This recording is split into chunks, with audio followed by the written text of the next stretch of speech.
Welcome to Shayan 360। তোমরা দেখেছো RPF constable এবং আরপিএফ এসআইয়ের যে ভ্যাকেন্সি এসে গেছে। তো সেটাতে আমরা কীভাবে অ্যাপ্লাই করব তার জন্য তোমরা সরাসরি এই পেজে চলে আসবে, নিচে ডিসক্রিপশনে বক্স এর লিঙ্ক আছে সেখান থেকে। ওকে, আসার পর তোমরা একদম ডাইরেক্টলি ক্লিক করবে অ্যাপ্লাইতে ক্লিক করার সাথে সাথে তোমরা ক্রিয়েট অ্যান অ্যাকাউন্ট অথবা অলরেডি হ্যাভ অ্যান অ্যাকাউন্টে তোমরা দুটো অপশান দেখতে পাবে।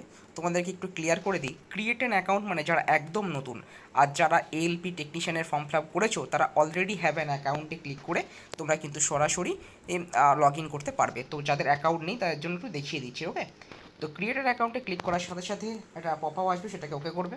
ওকে করার পর একটা জিনিস তোমরা মাথায় রাখবে, যারা পিডব্লিউডি ক্যান্ডিডেট এবং যারা আউট অফ ইন্ডিয়া ক্যান্ডিডেট তারা কিন্তু এখানে অ্যাপ্লাই করতে পারবে না। তো যেটা যেটা দিতে হবে সেগুলো কী কী দেখে নাও তোমরা একবার। ফুল নেম এখানে দিয়ে দেবে, ফুল নেমের পর রিটাইপ ফুল নেম, অর্থাৎ তুমি যে ফুল নেমটা এখানে দেবে সেই একই নেম কিন্তু এখানে দেবে, কোনো রকম কোনো চেঞ্জিং যেন না থাকে। এরপর যে একটা অপশান তোমরা দেখতে পাবে যে due have change your name, তুমি কি তোমার নাম পরিবর্তন করেছো, এটা ইয়েস নো হিসেবে করবে। এটা যদি না করে থাকো তাহলে নো। ওকে, এবার এখানে ডেট অফ বার্থ দেবে, ডেট অফ বার্থ দেওয়ার পর রিটাইপ ডেট অফ বার্থ, আবার ডেট অফ বার্থটা পুনরায় এখানে দেবে। এবার সিলেক্ট জেন্ডার, এখান থেকে মেল ফিমেল যেটা হবে সেইভাবে কিন্তু মেল জেন্ডারটা চয়েস করবে। ওকে, তারপরে এখানে দেখো লেখা আছে আবার সেই একই যে জেন্ডারটা তুমি এখানে দিয়েছো সেটাকে কিন্তু কনফার্ম করবে। বাবার নাম দেবে, এখানেও দেখো রিটাইপ ফাদার নেম। ওকে, নিচে চলে আসবে মায়ের নাম দেবে। ঠিক আছে, মায়ের নাম দেওয়ার পর মায়ের নাম কিন্তু রিটাইপ করবে। ক্লিয়ার? এবার দেখো এখানে একটা জিনিস তোমাদের জন্য যেটা ইম্পর্টেন্ট সেটা হচ্ছে আধার ভেরিফিকেশান। দেখো মাথায় রাখবে আধার ভেরিফিকেশানটা ইম্পর্টেন্ট। কেন কি জানো, যে রেল যে পরীক্ষাগুলো নেয় সেটা বায়োমেট্রিক সিস্টেম, সেটাকে আরও শক্ত করার জন্য কিন্তু এটা নিয়ে আনা। এখানে তোমরা ক্লিয়ারলি তোমাদের আধার নাম্বারটা দিয়ে দেবে।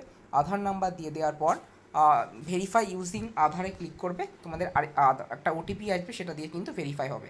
ঠিক আছে, অথবা তোমার যদি না থেকে থাকে আধার কার্ড, সেখানে তোমরা এখানে ক্লিক করতে পারো কি আমার আধার কার্ড নেই, I do not have Aadhaar card. এখানে ক্লিক করার পর এখান থেকে তুমি কিন্তু আই ডোন্ট হ্যাভ আধার কার্ডে ক্লিক করবে। ক্লিক করার পর কিন্তু যে কোনো একটা ডকুমেন্টস এখানে তুমি সিলেক্ট করবে। সিলেক্ট করে কিন্তু সেই ডকুমেন্টস নাম্বার এখানে দেবে, ইস্যুইং অথরিটি এবং প্লেস অফ ইস্যু, কোথা থেকে ইস্যু হয়েছে সেটা এখানে দিয়ে দেবে। ক্লিয়ার? এবার দেখো দুটো অপশান যেটা ইম্পর্টেন্ট, একটা হচ্ছে মেল আইডি। মেল আইডি দেবে নিজের, মেল আইডি দেওয়ার পর এখানে মেলে ওটিপি আসবে, সেটা এখানে পুট করবে। এখানে মোবাইল নাম্বার দেবে, এখানে মোবাইল নাম্বার দিয়ে ওটিপিটা পুট করবে।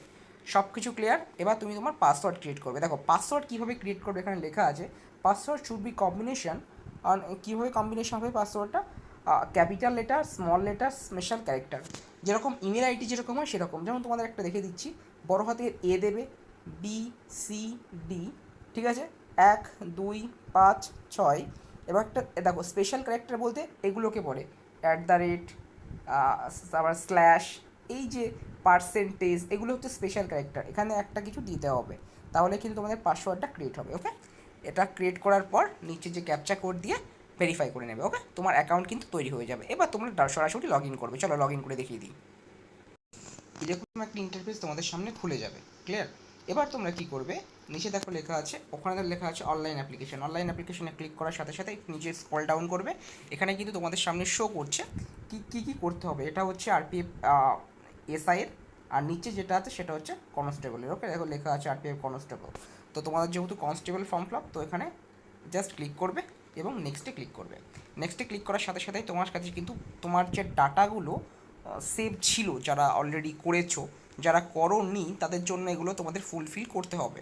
এখানে দেখো অলরেডি তোমাদের যখন ভেরিফিকেশান করেছো, মানে রেজিস্টার করেছো, তখন কিন্তু তোমার বাবার নাম, মায়ের নাম, মেল আইডি, ফেল আইডি সব কিছু নিয়ে নিয়েছে। ওকে, এবার তোমাদেরকে যেগুলো দিতে হবে সেটা হচ্ছে ম্যারিটাল স্ট্যাটাস কী আছে, তোমার রিলিজিয়াস অর্থাৎ তোমার যে কোন ধর্ম, মাদার টাং তুমি এখান থেকে চয়েস করে নেবে, এবং তুমি কোন ভাষায় পরীক্ষা দিতে চাও সেটা এখান থেকে চয়েস করবে। অনেকগুলো ভাষা, টোটাল 14টা ভাষা কিন্তু রয়েছে। ওকে, তোমার কোনো ডিসেবিলিটি মার্ক আছে কি না, দেখো মার্ক বলতে তোমার কোনো জায়গায় কাঁটা বা কোনো জায়গায় পুড়ে যাওয়া এরকম যদি কোনো দাগ ফাগ থেকে থাকে সেটা এখানে লিখবে। ভেরিফিকেশান আইডেন্টিফিকেশান 1 এবং আইডেন্টিফিকেশান 2তে যদি না থাকে তাহলে লিখে দেবে এরকম নো মার্ক। ক্লিয়ার? নিচে চলে আসবে। এবার দেখো এখানে সব থেকে গুরুত্বপূর্ণ যেটা সেটা হচ্ছে কাস্ট রিলেটেড। যদি তোমাদের কাস্ট ইউআর বাদে এসসি, এসটি বা ওবিসি হয়ে থাকে, অবশ্যই তোমরা সেন্ট্রালাইজ ফরম্যাট আগে তৈরি করবে। এসডিওতে যাবে, এসডিওতে গিয়ে কিন্তু তোমার সেন্ট্রালাইজ ফরম্যাট আগে তৈরি করবে। যদি সেন্ট্রালাইজ ফরম্যাট না তৈরি করো, রেলওয়ে কিন্তু তোমাদের ফর্ম রিজেক্ট করবে, 100% গ্যারেন্টি দিচ্ছি। রেলওয়ে কিন্তু after form fill up reject করবে। এলপি টেকনিশিয়ানে কিন্তু ওরকমই বলা হয়েছে যে তুমি যখন ফর্ম ফিল আপ করছো তার আগে কিন্তু তোমার রেডি থাকতে হবে তোমার সেন্ট্রালাইজ ফরম্যাট। যে সেন্ট্রালাইজ ফরম্যাটের নাম্বারটা দেবে সেই সার্টিফিকেট নাম্বার তুমি এখানে দেবে। যে যারা ইস্যু করছে, যদি এসটিও ইস্যু করে থাকে তাহলে এখানে এসটিও অথরিটি দেবে, এবং যেটা দিতে হবে সেটা হচ্ছে কোন স্টেট থেকে কোন স্টেট ইস্যু করেছে এবং যে ডেটটা ওরা লিখে দেবে। এখন তোমরা যখন সেন্ট্রালাইজ ফরম্যাট করবে যে ডেটটা দেবে সেটা কিন্তু এখানে ডেট অফ ইস্যুতে দিতে হবে। ভেরি ভেরি ইম্পর্টেন্ট, আবারও বলছি, যারা এসসি এসটি এবং ওবিসি আছে তাদের জন্য খুবই গুরুত্বপূর্ণ। এবার তোমরা তোমাদের পার্মানেন্ট অ্যাড্রেসে চলে আসবে। এখান থেকে তোমরা তোমাদের পার্মানেন্ট অ্যাড্রেস সাধারণভাবে দিয়ে দেবে, স্টেট, ডিস্ট্রিক্ট, তোমার অ্যাড্রেস দিয়ে দেবে, ঠিক আছে, অ্যাড্রেস দিয়ে দেবে, ভিলেজ এবং পিনকোড দিয়ে দেবে। দিয়ে দেওয়ার পর যদি প্রেজেন্ট অ্যাড্রেস এবং পার্মানেন্ট অ্যাড্রেস একই হয় তাহলে জাস্ট এইখানে টিক করবে। এইখানে টিক করলে কিন্তু রেডি। ক্লিয়ার? এবার দেখো নেক্সট পেজে। নেক্সট পেজ দেখো এরকম একটা ডাটা আসবে, তো এটাকে জাস্ট ওকে করবে। ওকে করার সাথে সাথে কিন্তু দেখো এবার তোমাদের কিছু কিছু জিনিস চাইবে। এখানে সেরকম তোমাদের সেরকম কিছু নেই। এক্স সার্ভিসম্যান আছে কি নেই জাস্ট নো করবে যদি না হয়ে থাকো। দেখো ডিসেবিলিটি পিডব্লিউতে আরপিএফে অ্যাভেলেবেলই নয়, তো যারা ডিসেবিলিটি রয়েছে তারা কিন্তু ফর্ম ফিল আপ করে লাভ নেই। ইবিসি কার্ড হচ্ছে তোমার ইকোনমিক্যালি ব্যাকওয়ার্ড ক্লাস কার্ড, যাকে আমরা ইডব্লিউএসও বলে থাকি। যদি ইডব্লিউএস তোমরা হয়ে থাকো তাহলে ইডব্লিউএস কিন্তু এখানে ইয়েস করবে, ঠিক আছে, আদারওয়াইজ নো থাকবে। ক্লিয়ার? এবার দেখো details of serving railway applicant, যদি তুমি রেলওয়ে কোনো এমপ্লয় হয়ে থাকো তো তার জন্য, না হলে নো রাখবে। কারেন্ট এমপ্লয় ডিটেলস, যদি তুমি রেলওয়ে ছাড়া অন্য কোনো জায়গায় জব করে থাকো তার এখানে কিন্তু ইনফরমেশান দেবে, আদারওয়াইজ নট অ্যাপ্লিকেবল রাখবে। আর একটা ইনফরমেশান যেটা নিচে লেখা আছে দেখো, do you have course completed একটা অ্যাপ্রেন্টিস, এখান থেকে কিন্তু এটা নোই রাখবে। তোমরা যদি করেও থাকো তাও নো রাখাই বেটার, কারণ এখান থেকে তোমরা কিন্তু কোনো ফায়দা পাবে না। ওকে, এবার নিচে দেখো চলে আসবে তোমার ব্যাঙ্ক অ্যাকাউন্ট ডিটেলস। এখানে তুমি তোমার ব্যাঙ্ক অ্যাকাউন্ট ডিটেলসটা দিয়ে দেবে, তোমার নাম, account holder name, account number, confirm account number, IFSC code দিয়ে এখানে কনফার্ম করবে। আর কোন ব্যাঙ্ক এবং ব্যাঙ্ক অ্যাড্রেস এটা তো অটোমেটিক চলে আসবে, আইএফএসসি কোড দেওয়ার সাথে সাথে কিন্তু চলে আসবে, ঠিক আছে। এটা কিন্তু ঠিকঠাকভাবে দেবে, কারণ তোমাদের যে পয়সাটা কাটবে সেটা কিন্তু এক্সাম হয়ে যাওয়ার পর, সিবিটি হয়ে যাওয়ার পর কিন্তু এখানে রিটার্ন আসবে, ঠিক আছে। তো এটা কিন্তু মাথায় রাখবে, ঠিকঠাকভাবে কিন্তু দেবে। ক্লিয়ার?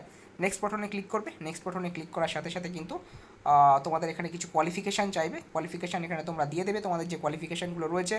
আর দেখো জাস্ট এখানে দেখে নাও যে ম্যাট্রিকুলেশন, যেহেতু এটা মাধ্যমিক পাশের, তো ম্যাট্রিকুলেশন দেবে, তোমার রোল নাম্বার দেবে। তোমাদেরকে আমি একটা অ্যাড করে দেখিয়ে দিচ্ছি, জাস্ট অ্যাড করবে এখানে সিলেক্ট কোয়ালিফিকেশান দিয়ে ম্যাট্রিকুলেশন নিয়ে অ্যাড করবে। আর দেখো স্টেট, এখান থেকে স্টেট চয়েস করতে বলছে, তো স্টেটটা চয়েস করবে। নেক্সট ডিস্ট্রিক্ট আসবে, ডিস্ট্রিক্টটা চয়েস করবে।